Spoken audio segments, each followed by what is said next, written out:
because they were in violation of a deed restriction on their house. The couple decided to fight it, and along with the American Civil Liberties Union, they and other families in that same boat have brought suit, charging that the rights of their children are being violated, not to mention their own rights as homeowners. There is no restriction against dogs. There's no restriction against cats or other pets. There's only restrictions against children under the age of 16 years. And that is unbelievable to me because it's contrary to the sanctity of the family and everything I've ever been brought up to believe in. Bonnie and Ron Pomerantz are in the forefront of this battle, but at the heart of their struggle is their baby daughter, Erica. When they bought this house several years ago, the Pomerantzes were aware that the Woodlands, their development, was an adults-only community. But they say it wasn't until they received a phone call from the development's attorney just a few months before Erica was born that they found out what adults-only really meant. He said, "Are you aware of deed restrictions?" I said, "No, I'm not." And he said, "Well, if you don't make plans to leave within 10 days after your wife returned from the hospital, we will get an injunction and have you removed from your house." So I said, "Are you kidding?" He said, "No, we intend to enforce the restrictions." So I thought it was a prank call, so I just hung up. When you moved in here, did you know that children were not allowed? We had heard it is an adult community, and we were asked if we had children by the realtor. We said no, and also if we planned to have children. At that time, we did not plan to have children. See, what I imagined and what my husband imagined, since we had been in another one where there were children, but most of the people were older, is that they preferred that you didn't move in with children, but that, you know, they wouldn't do anything if you did, or certainly who would ever think that if you had one, you know, that something could happen to you and you'd be forced to give up what property you absolutely own outright. We have a mortgage and we own this house. Phil Landsman is the attorney for the Woodlands. His job is to enforce the restrictions against children under 16. But you might ask, as we did, isn't that discrimination? Sure, it's discrimination. I don't think that means it's improper. It's just a fact of life. This is a permissible type of discrimination, as opposed to impermissible types of discrimination. Permissible because that is the law in Florida? Permissible because it's the law, permissible because there's a rational basis for it, permissible because it's contractual, because people agree to those conditions, at least implicitly. So basically what you're saying is that a contract is a contract, and these people signed a contract. That's what I'm saying. For years, Florida has attracted many older people who have retired and moved south for the climate. Many of them are looking not just for the warm weather, but also for an escape from the hustle and bustle that had filled their lives, including the presence and the noise of children. Over the years, the state has seen the growth of these adults-only communities. And while children are allowed to visit, they are not permitted to live on a permanent basis. Saul Siegler lives in an adults-only community and is president of his homeowners association. You're talking about people who have lost a degree of emotional and physical elasticity. They simply can't stretch their emotions and their physical needs to accommodate the living with children. It is not as tolerable as it used to be. God bless younger people. They're endowed with the patience and the humanness and whatnot to cope with all this. But as people grow older, I think they tend to become a bit more set in their ways, and their flexibility is not as great, and they just can't make the adjustment. Mike and Pam Denon have also been told to move. Ryan, their son, was born almost 2 years ago. Unlike the Pomerantzes, they knew that children were not allowed in their development, so they put their condominium up for sale. Right now we have the place listed for less than what we paid for it 3 years ago, and still no bites. You still can't sell it? No. No. People will come and they'll look at our place and ask what our asking price is, and we'll tell them $57,000, and they say, well, thank you. I can buy one for $54,000. And you paid how much for this place? $60,000 in 1981. So you are offering it for less? Yes. Exactly, and we still cannot sell our unit. What does the association say here? I mean, you're obviously making a good faith effort to sell this condominium. Don't they accept that? No. Obviously not. They threatened us with a lawsuit if we're not out, and we've even been to meetings and we've told them everything we've done, what I've just mentioned previously. and they still don't seem to have any compassion for us. Alan Sugarman represents the management company which runs the development in which the Dinans live. Mrs. Dinnan became obviously pregnant within the 4th or 5th month. Conversations, documentation took place at that point. The child today is 19 to 20 months old. I would consider that 2 years from the time that the pregnancy situation became apparent is very reasonable, very sympathetic, very understanding, and it is an injustice to the association's members and its board and its management company to think that they are being in any manner heartless. They simply have said to the Dinans again and again, as they asked for more time, you've got to solve this problem of your making, because if the problem is not solved, we are jeopardized. Our adult community standings is jeopardized.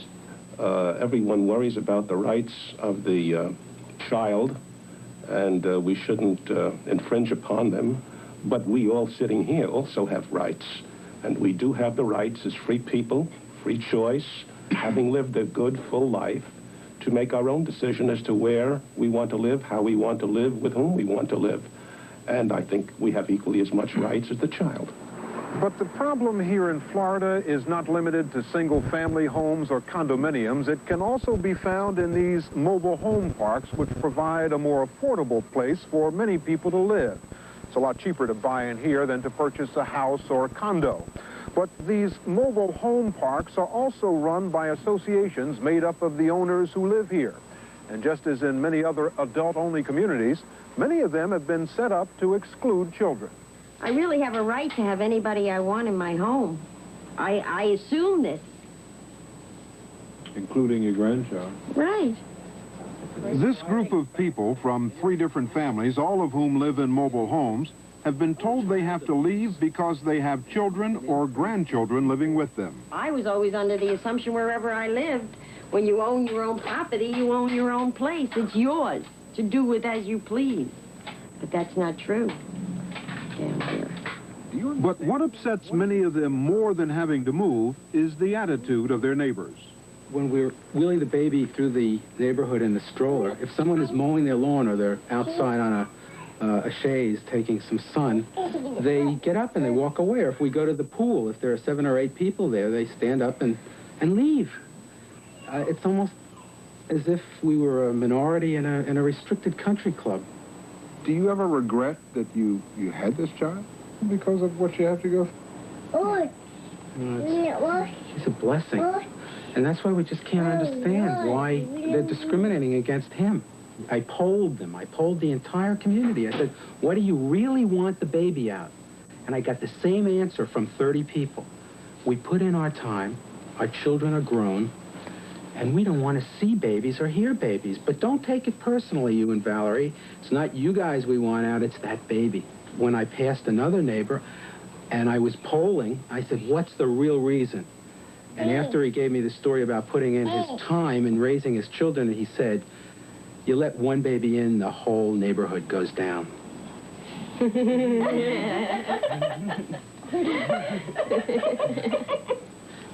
Are you serious? You're not making that up? Of course I'm serious. These are the kinds of things that we're going through. That's why it's so sad. I sometimes drop the baby off at daycare and Valerie off at school, and I'm driving to work, and I honestly feel like crying.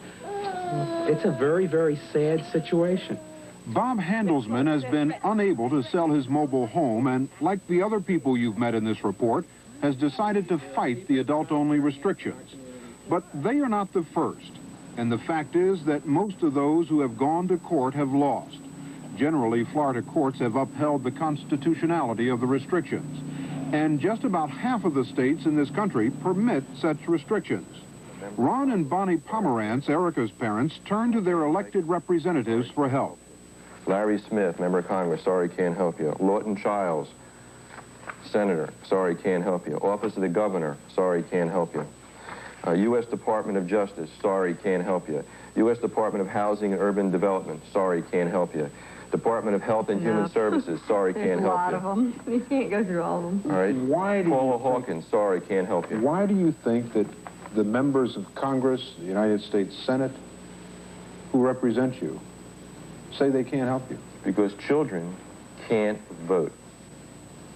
And Florida has a lot of senior citizens who do. A tremendous amount. They're no longer in the minority in this county and in this state. They are absolutely the majority. It's a question of the majority oppressing the minority. So the Pomerances decided to do battle in court with the help of the American Civil Liberties Union. Michael Macenter is their attorney. He is assisted by Michael Burns, a law school professor. They believe the restriction against children is unconstitutional. I don't believe there's any more validity to the argument that people in an adult community should be able to exclude children than that people in a white community should be able to exclude blacks, or that people in a Christian community should be able to exclude Jews. It is all the same. It's a form of discrimination that we as a society should not permit to exist. If we tolerate it now, it may well come back to haunt, I think, older people in the society who might be deemed by housing development to be too noisy or too slow or too burdensome in whatever fashion to be undesirable in the community. So I don't imagine, in fact, that it's a position that the senior citizens of this country would favor, that is, the position of the Housing Association here. And it's the same in this case. At a recent preliminary hearing, Phil Landsman, the attorney for the Woodlands development, asked the judge to dismiss the argument used by attorneys for the Pomerances that the age restriction is unconstitutional. It's basic that a person can waive any constitutional rights they have, and that's what the Pomerances have done here by contract. No one forced them to live in that subdivision. They could have bought elsewhere. They chose to live there, they were aware of the age restriction, and they should abide by it. This constitutional defense is contrary to the law of this state, as enunciated in White Egret, and it should be stricken. The judge ruled against Landsman on this motion, but it was just the first round in what promises to be a protracted court struggle. But Bonnie Pomerantz feels she has no choice but to fight. Children cannot stand up for themselves. How can my 7.5-month-old stand up for her rights? I have to do it for her, and I have to do it for every family who has children. The point is that these people are missing the point. The elderly people who say we've lived our lives and we deserve to live without stress, I happen to agree with them. But the point is they're going about it the wrong way. They shouldn't attack an entire class of people for what some may be guilty of. But for Phil Landsman, it all comes down to a matter of principle. What is the principle?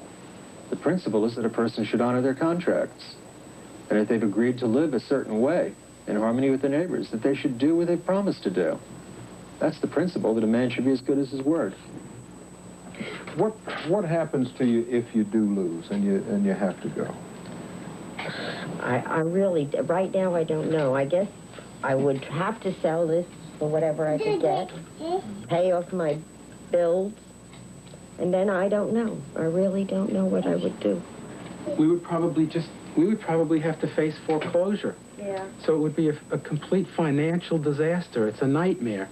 And the nightmare is imagining the three of us on the lawn, surrounded by our furniture, like the old pictures in the history books of the Great Depression, where people were evicted for not paying their rent or going bankrupt. But in our case, we own our land, we own our home, and they want to throw us out. They want to take our home out from under us because we have a baby. Recently, Bob Handelsman, the man you just saw, and his wife were finally able to sell their home, so for them, the problem is now over. As for Mrs. Kallet, the lady who was being told to leave because her grandchild is living with her, she recently got some good news. A court ruling that she could stay since the community she lived in had allowed others with children to stay in the past. That's her good news. Her bad news is that the Condo Association vows it will appeal that decision. AT&T is in cereal.